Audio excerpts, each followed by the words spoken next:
Hey everyone, it's Types, and as the metagame has been developing in Japan, and this is specifically to clarify the post-rotation metagame, it's really interesting to take a look at the decks being played to determine what decks are actually good and what decks are, a little fraudulent, I guess is the term I'll use here, as in decks that like look cool, but aren't quite as good as people might think and may have gotten a little overhyped. So today I'm going to be taking a look at 5 decks post-rotation that have been seeing success in Japan. Of course, I'm talking about Japan here because Japan gets the cards, in this case, rotation before international play, meaning that, international play is going to be based off of the Japanese tournament results a bit. So the meta starts a little more solidified internationally for that reason. Ultimately, though, as I said, I'm taking a look at 5 decks here today that are all interesting to have been doing pretty well in Japan to different levels. And I'm going to talk about whether or not I think they're actually good, or they are, a bit of a flash in the pan. But anyways, let's just hop right in here. Looking at the first deck, this deck is the actual reason I decided to make this video. This deck, at first, was like popping off in Japan. It was arguably the most played deck and most successful deck in the format with the rotation, and that was Mega Starmie, Mega Froslass.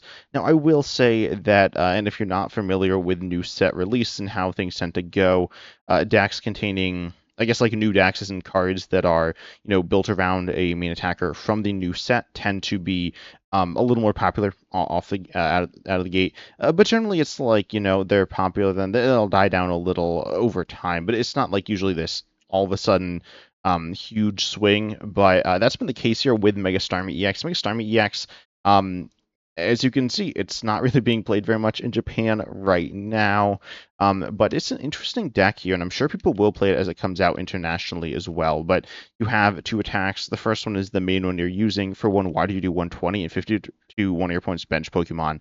And of course, you pair this with the Froslass and Mega Froslass. Froslass, I'm sure most of you are familiar with.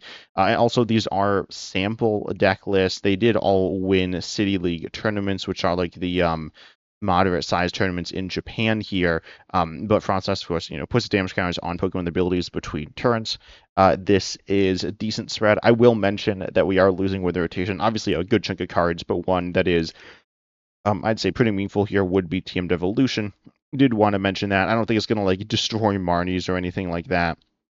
Or make or break this deck, but did want to mention it here. But ultimately, obviously, Froslass as well as Munkidori, a pretty simple tried and true combo, I guess. I mean, I guess when it came out, it wasn't that good, but obviously pretty good. And then you can play the new Mega Froslass EX. Mega Froslass EX is out internationally from Ascended Heroes. Obviously, rotation doesn't happen. This the set Ascended Heroes is the set like before rotation.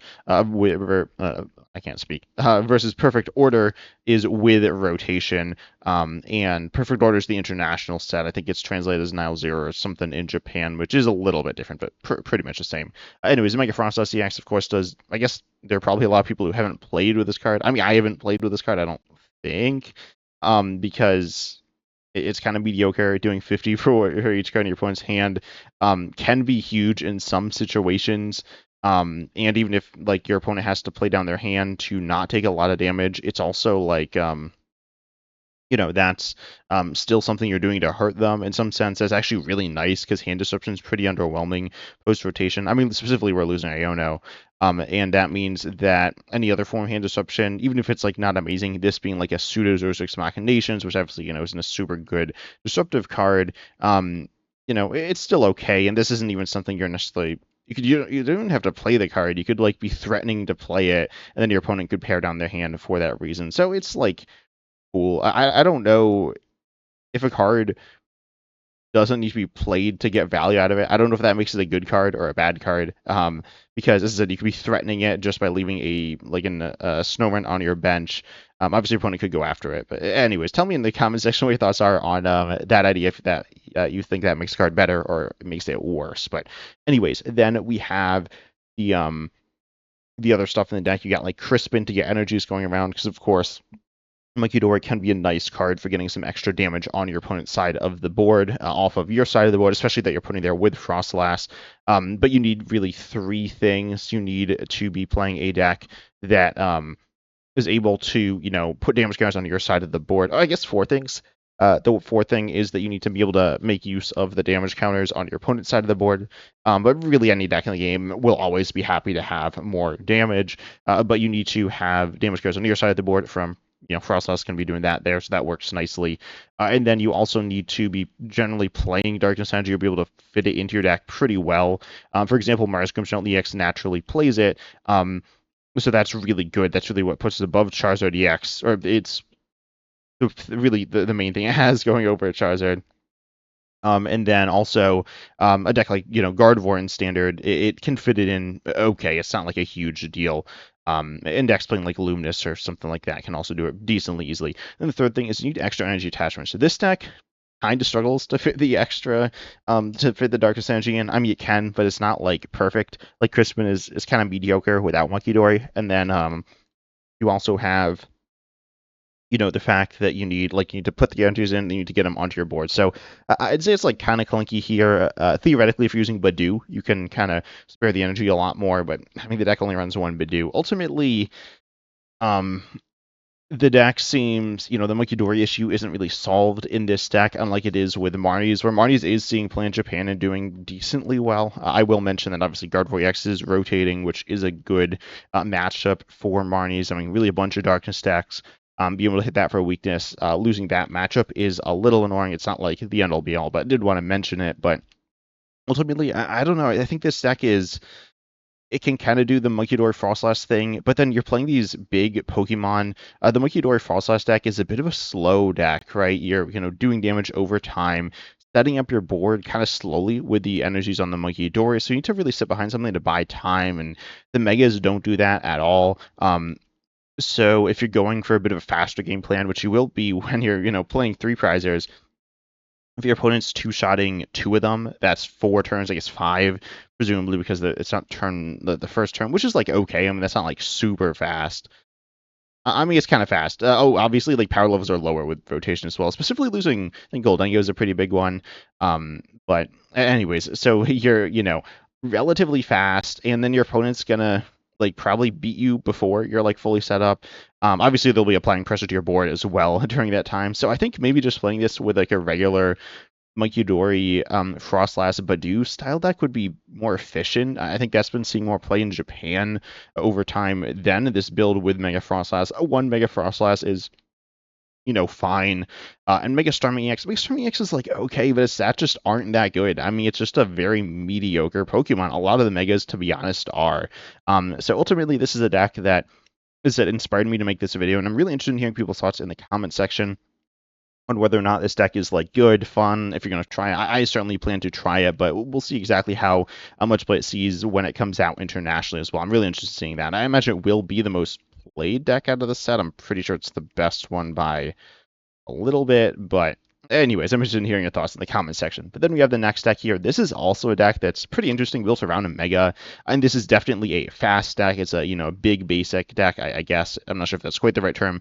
We got Mega Diancie EX here, which is a card that does up to 240. Essentially does 240 for 2. You discard the energies, but you have Wonder Patch to get it on. I've said this before in a few videos, but Wonder Patch was intended to be paired with Mega Diancie EX, or if they're meant to be paired with each other. I don't know if Pokemon printed it being oh yeah, this is a Gardevoir piece. They might have. It's it's fine in Gardevoir, but it came out with Wonder Patch. So and doing that there allows you to power up your Mega Diancie EX pretty well. And looking at the metagame, Dragapult is super good. I think it's honestly kind of broken. It's very good in Standard. And there's I made a tier list video with Uncommon Fossil, I think yesterday or something like that. And we we ranked a bunch of decks. I think we had Dragapult in S, and then the next 3 decks were in A, which are all rotating. Yes, Dragapult's losing a couple of pieces, but they're super minimal. I guess I'll quickly talk about this because I don't plan on making another video on Dragapult particularly soon. I don't know if I will. But looking at the pieces it's losing, this is again an average deck list, so some stuff might be kind of weird. But it's losing Hawlucha, which is fine. It's whatever. It's losing Iono, which I guess is a big deal, and same thing with something like I guess mainly Iono is going to be like the big loss in terms of the staple trainers. I guess counter catcher as well, but a lot of decks are losing that. It's not like the most important card for the deck. It's annoying, but it's not like super terrible. And then it's also losing. I've heard a bunch of people mention the loss of Luminous Energy. Luminous Energy is like super mediocre in Dragapult. Um, it allows you to like get a set up a little more consistently, like, but just a tiny bit. It's like it's okay for that, though it's not like amazing because it's also vulnerable to some stuff. And then on top of that, it also allows you to use like I guess Monkey Dory. Monkey Dory and Dragapult is like super underwhelming. It's not even like played in all the lists. And I've been playing a bunch of Dragapult and I actually cut it because it's like it's very niche. And then yeah, I mean ultimately Luminous is like fine, and then I guess it's also Turs. So there are some pieces of the deck is losing, but they're very minimal compared to like most other I guess the top decks that are rotating. But anyways, Dragonfall is like super good, and Liz Clefairy EX allows you to hit weakness. Liz Clefairy EX doesn't like auto win against Dragon Ball. I mean, it still trades evenly, I guess, or negatively. I guess it trades positively with the tool, but no one plays the tool.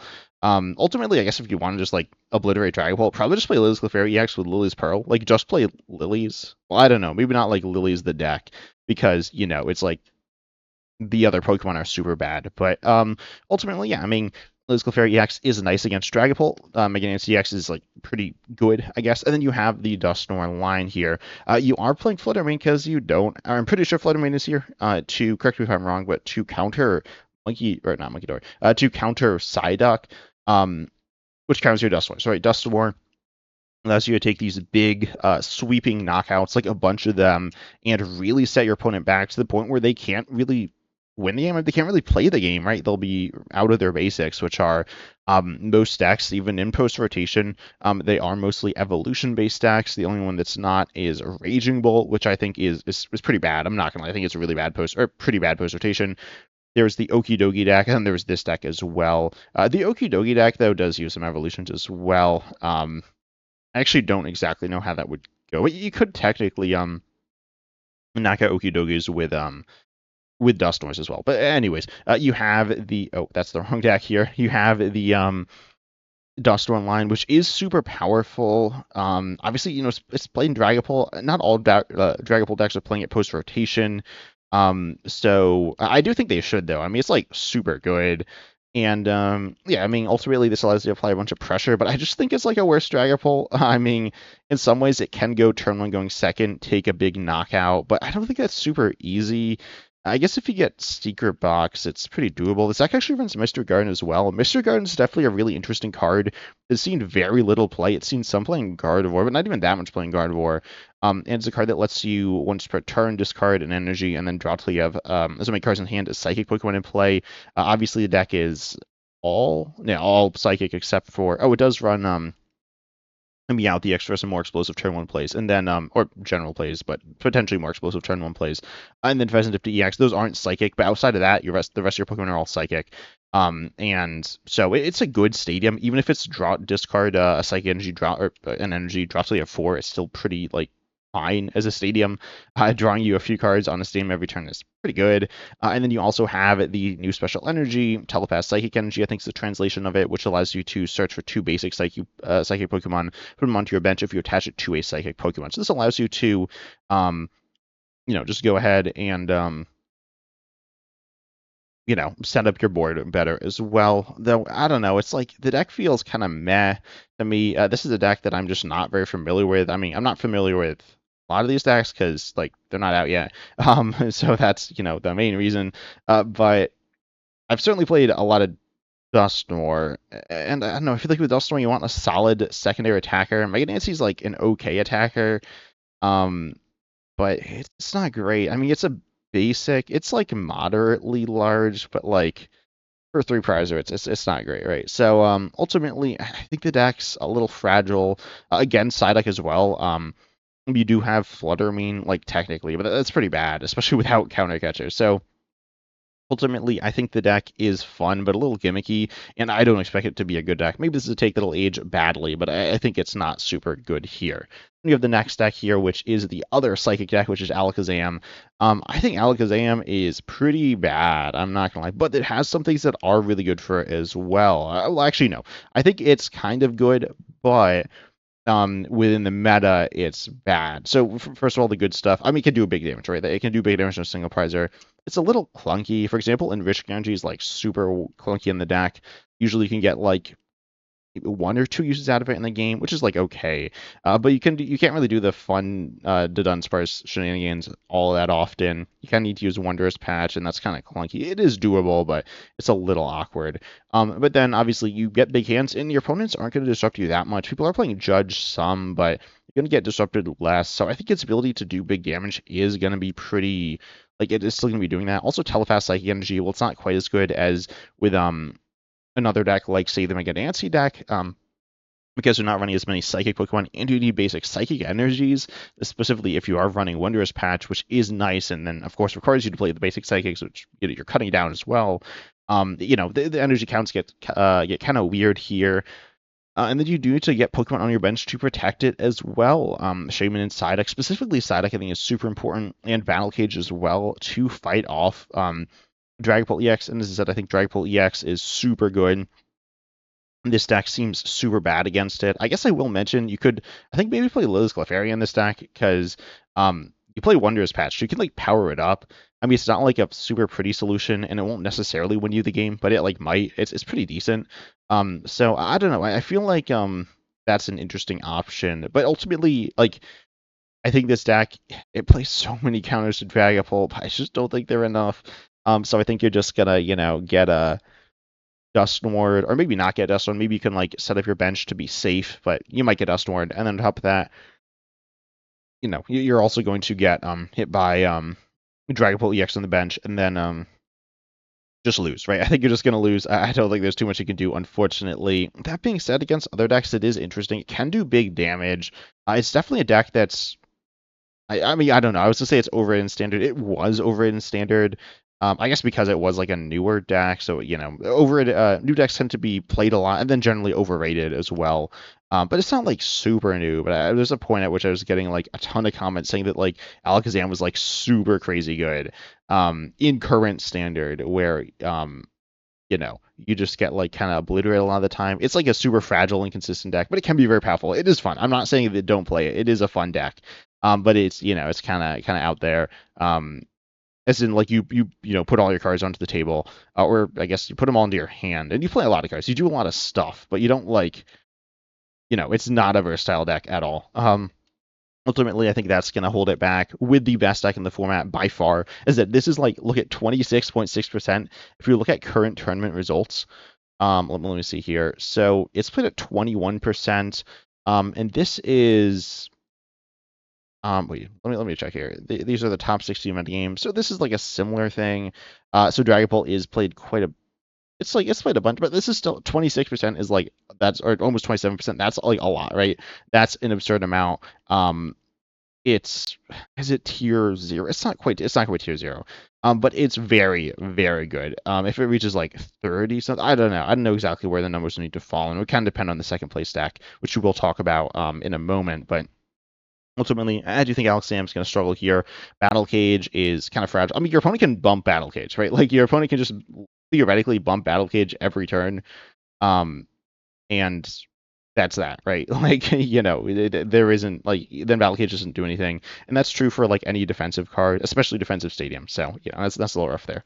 Then we have the current second place deck in Japan, which is Mega Lucario EX, which is interesting here because it does some cool things. I recently in my podcast I talked about Mega Lucario EX, and let's be honest, right? Mega Lucario EX itself isn't a super impressive Pokemon on its own because it's like damage, its stats are they're like fine. 270 for 2 is like kind of good.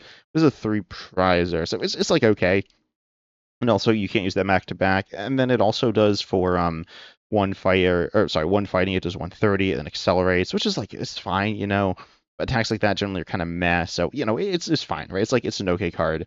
And then it is weak to Psychic, which like could be bad. I mean, Dragon Ball could play Psychic stuff, but I don't think it really does. To be honest, I'm not super familiar with how all the. I mean, there's like so many builds of Dragon Ball floating around, but I don't think most of them are running something to hit this for weakness. But I think they could relatively easily, which would be like super bad. And then it's like damage is okay. I mean, 270 isn't really enough. 270 is actually in a really awkward spot. But with Premium Power Pro, if you play 2 of those, you can one-shot Dragapult EX, which, as I said, Dragapult EX super good. That's really good. Additionally, you can use Hariyama to go after bench Pokemon, and Solrock is like pretty good, and Lunatone is amazing. Ultimately, this is a deck that, you look at a deck like Dragapult EX, and Dragapult EX has like a ton of really powerful cards. Dragapult EX, Drake looks quite good. Badoo, Dusknoir, the trainer lineup is like super solid. It's just like good trainers, good generic trainers. But fighting has obviously the good generic trainers and the good specialized trainers, the Premium Power Pros, Fighting Yongs, and I guess also Lunatone, not a trainer, but a type-based support card, which is very good. All those cards are like super good. I'd say they're potentially all top 20 cards in the game seems a little much, but they're very good, right?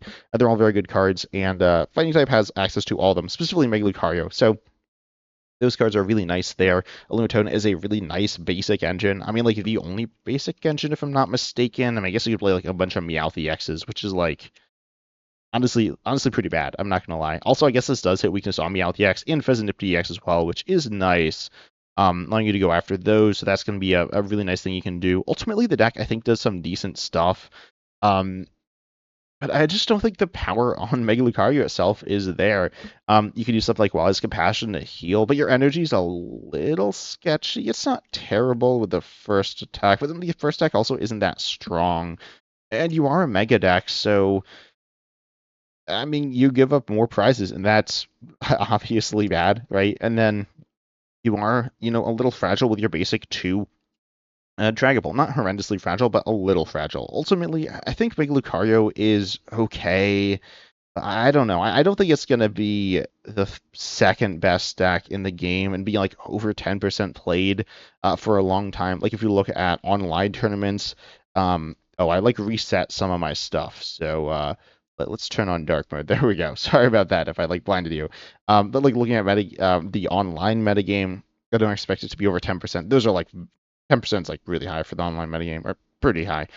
So ultimately, I expect it to dip to be like an okay deck, like an A- tier deck, post rotation, maybe in like a B tier. I mean, it's okay. I think it's okay. Again, obviously, I'm interested in hearing your thoughts on these decks in the comment section and why. You could like. I mean, you obviously can have whatever takes you want, but I want to hear why, like actual reasons, not just like you heard someone else say it, but like why you think these cards are good or bad or whatever, and why the decks are good and bad. But I do think it is okay, but I just don't think it's quite good enough. Yes, the support package is super good, but Mega Lucario itself is kind of mediocre. We have the last deck here. This one's interesting. This is like not at the same caliber as the other decks, being completely honest. I don't think it's on this either of these lists, but that's the Team Rocket's Honchkrow deck. Team Rocket's Honchkrow is interesting. The best new deck from Ascended Heroes, I guess, was some Mega Froslass stuff, but that's like hardly a Mega Froslass deck. Even if you're playing 2 or even 3 copies. I guess if you're playing 3, it is. But anyways, Team Rocket's Honchkrow, though, is pretty cool here for 2 colors, doing essentially any amount of damage, use card any amount of supporters, do 63 card in its way. Obviously requires a lot of resources, kind of like Goldengo EX.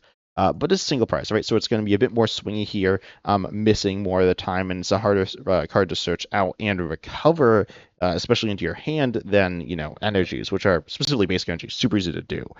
So Team Rocket's Honchkrow here is, I don't know, it's okay. I mean, it plays all right. This is a deck I have played here, and I think I actually played this list, not this list, wait, Rotostick. Okay, that's interesting. I was talking about how it's kind of hard to get those cards in your hand, and yep, it is. Rotostick does it, I guess. It's kind of like Pokegear. You look at the top 4, get any supporters you find there into your hand. It's not a very good card, but in the deck it is kind of funny, and kind of good. But ultimately, yeah, it sets up pretty well. I mean, the supporters, I was talking about good trainers in the Mega Lucario deck, and the Team Rocket's package is honestly kind of crazy. The Team Rocket's Pokemon are also kind of crazy, but in like the other direction, they're kind of bad. They are, it's like none of their strengths are really good. I guess Team Rocket's B2X has like super high HP, but other than that, they're all kind of trash. I guess Team Rocket's Spite Ops, yeah, Spite Ops' ability is like okay as well, but Team Rocket's Honchkrow is a pretty decent attacker. Also, Team Rocket's Articuno is really nice. It prevents all effects of attacks used by your opponent's Pokemon to your basic Team Rocket's Pokemon. Um, which is really nice against Dragapult EX. Also could be really good against like Alakazam. It's like a little sketchy against Alakazam because it's basics. So what exactly are you popping this on, or like what are you exactly are sending up to your opponent to like hit them? Maybe Team Rocket's a Murkrow or something. I guess that one shots the Abras, and it's not a horrendous attacker, I guess. I mean, it's not good. It's bad, but if you're not taking any damage, it's fine. So ultimately, Team Rocket's Articuno is quite good for beating Dragapult, which is really important for a deck like this, which is vulnerable to different things, especially Dragapult. So ultimately, I think the deck's okay. Like, I mean, okay, I've been talking about it pretty highly. It's like not that good. It's probably the worst of the decks here. I mean, I think it's on a similar caliber to Alakazam.